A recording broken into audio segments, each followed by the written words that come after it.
Hello viewers, this is George from Ireland here. It's the 17th of October 2016.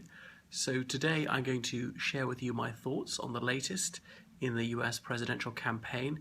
Not very long to go now. And this is mainly focusing on what's happening with the Trump campaign. Donald Trump is plainly panicking. He's openly said that he and Mike Pence disagree on issues, don't talk about things very much, such as Syria. Donald Trump, when he's doing badly, he lashes out, spewing out scatological insults at all and sundry. He always takes it personally. He's always overly emotional and so volatile in a very puerile manner. And Donald Trump can't stand being a loser, and he is going to be a loser. He's a very sore loser. Contrast that against the behavior of people like John McCain and Mitt Romney or Al Gore, and they lost with dignity. They accepted that the other candidate was the rightful president. We'll see how Trump behaves. He's 9 percentage points behind in the opinion polls, and Donald Trump is slipping further. Even more people are turning against him. The Republican Party recognizes that he's made them toxic, so they want to distance themselves from him, otherwise they'll drag them down generally. I think they've accepted they'll lose the presidency. They'd rather not lose the Senate and the House of Representatives as well. They're probably going to, but for them it's a damage limitation exercise because he can drag them down. He's definitely a liability and not an asset. But the GOP elder statesman recognized that some time ago. They couldn't prevent him getting the nomination. So Donald Trump is getting excuses ready early. Well, he's been saying this for a few weeks, that the vote is fixed. Begs the question, why stand at all? Why give a semblance of rectitude to something if you know it's completely rigged like that, if it is all just a scam, if there's such turpitude about? Of course, he offers not a shred of evidence for this extraordinary allegation. No other presidential candidates ever said that. The Christian fundamentalists, they often support him, which is staggering, as they're meant to be Puritans and clean living, whereas he's foul-mouthed and goes against much of what they believe. He's openly advocated sex crime. He used to be, well, he's pro-gay marriage. He used to be pro-choice, now he's not. Why would Christian fundamentalists like him? Some of them are just anti-Muslim, so that pleases them. They happen to be gun nuts in many cases, ultra-capitalists. They like believing without evidence. The religious maniacs often believe against the evidence, and I think that is a great virtue, is believing things that they know deep down to be untrue.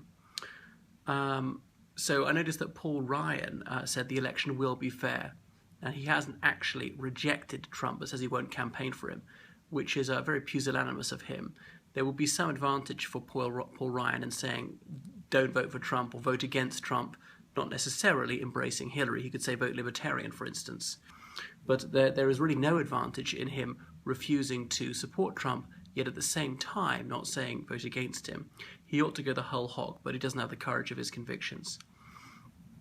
What else is going to happen? So Hillary Clinton will win comfortably. Countries hostile to the United States will seize on Trump's bizarre and deranged conspiracy theories, and they'll do everything they can to spread dissension in the United States to make people believe that the election really was rigged. And if there's any electoral irregularity, of course that'll be hugely inflated. Rumour mongers like Alex Jones will be on television, again disseminating this toxic myth to turn Americans against each other, to try and delegitimize Hillary Clinton. And so there are enough useful idiots who will swallow these sort of lies. Why is Trump so furious, and why is he on the attack, being even more offensive than usual? It's because so many women have come forward accusing him of sex crimes against them, 11 at last count. Now, people say that everyone's entitled to the presumption of innocence. That's true, it extends even to Donald Trump. But who should we believe? 11 women, or the most dishonest person in American politics? There are so many provable lies that he's told, that he's persisted in retailing long after they've been known to be utterly false, like this canard that Barack Obama was not born in the United States. And, you know, Donald Trump, he has He went on record saying he's entitled to commit sex crime. He believes he has total impunity. He said he could shoot someone dead on the street and nothing would happen to him. And now, indeed, this will be tested. And the timing of it, you might say that's suspicious, but it was in response to the airing of this, where he said, yes, he would commit sex crime and was certain he would get away with it. He was just so confident in his ability to abuse people that that's why he openly boasted about it.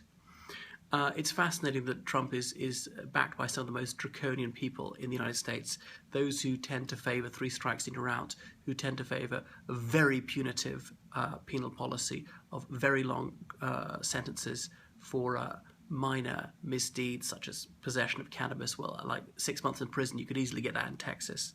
But, for theft, long sentences. As the famous example went, life in prison for stealing a pizza. Admittedly, that was 3 strikes and you're out. So I hope that they're consistent enough to extend this to Donald Trump. Now, maybe some of these women are outright fantasists and telling total lies, but if even one of them is telling the truth, should these hangers and floggers who support Trump, should they not demand severe punishment for him? Why not send him to Guantanamo Bay? Most Republicans want to keep Guantanamo Bay open, even though the people there didn't have the presumption of innocence. Most have been held there for up to 15 years without trial or charge. And a lot of Republicans say it's legal and completely humane. The people in Guantanamo Bay have also been very severely punished if they've committed any offence at all by imprisonment for 15 years already without any hope of release.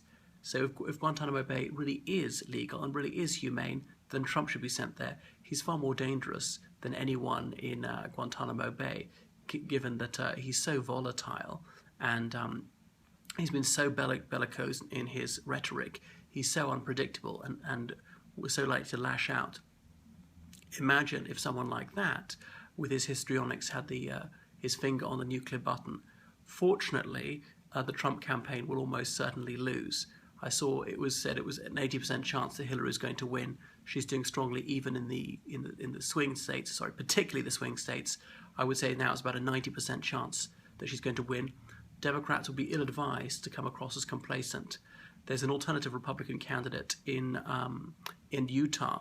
He might even take enough votes off Trump to allow the Democrats to win Utah for the first time in decades.